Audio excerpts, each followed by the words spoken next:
So I finally got the chance to read Dr. Wall Kimmerer's book, Braiding Sweetgrass. A lot of people have recommended it to me, but it was just tough finding the time, as most of you probably understand.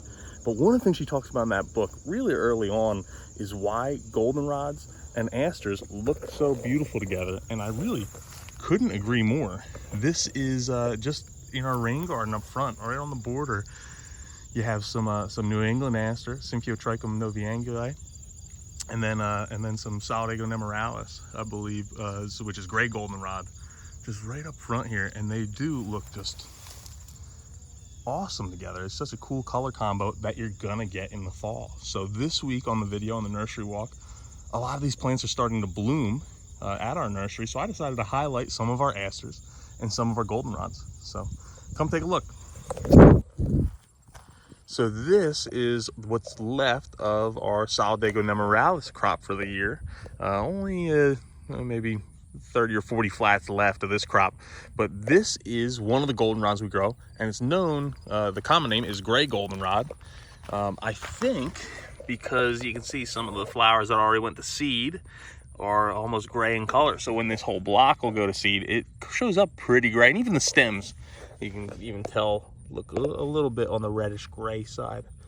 But it's a really unique plant because it attracts a lot of pollinators. You can probably see some of them flying around here. I'm looking at a couple wasps and skippers and some other stuff from my vantage point, some bumblebees in the background. But it has a really wide native range, and it likes a variety of different conditions. It can take full sun, it can take part shade, it can be in actually fairly shady sites and still do pretty well. It can take some drier conditions, it can take some wetter conditions. It's a pretty resilient plant. So when it comes to goldenrods, it's not the showiest goldenrod, but you can see it still looks pretty beautiful. But it provides a great backdrop or a great filler, a little bit of color, and a great contrast with some of the asters that we're going to show you next. All right, so here we have our New York aster. This is a Symphyotrichum novi-belgii, and this is going to like wetter sites. It's going to like a little bit more shade, but it's a really beautiful aster. Blooms anytime from like mid-September, or even early September, even into October in some places. But a really cool plant, especially if you have like a wet meadow or something that's going to have a little bit more moisture. It can grow in some drier conditions, but it definitely is going to prefer wetter conditions. Then right on the other side, we have our New England aster, and these are getting a little bit leggy in the trays, but this is another really good aster. Likes a little bit of shade, likes it on the moisture side, but another really great plant for, again, those wet meadows or pond edges, someplace where you're gonna have a decent amount of moisture in the soil. We grow it for our seed fields, we grow it in a drier field, and it does really well, but we're also doing a lot of maintenance to make sure that those plants are weed free, and we're going through and pulling a lot of weeds, so removing a lot of that competition. So when you get a little bit more competition, they might not do as well. But it's really cool looking flower. Has quite a long bloom time, in my opinion, for asters. And here's our field of New York aster. And here's how the New England aster looks in our seed fields.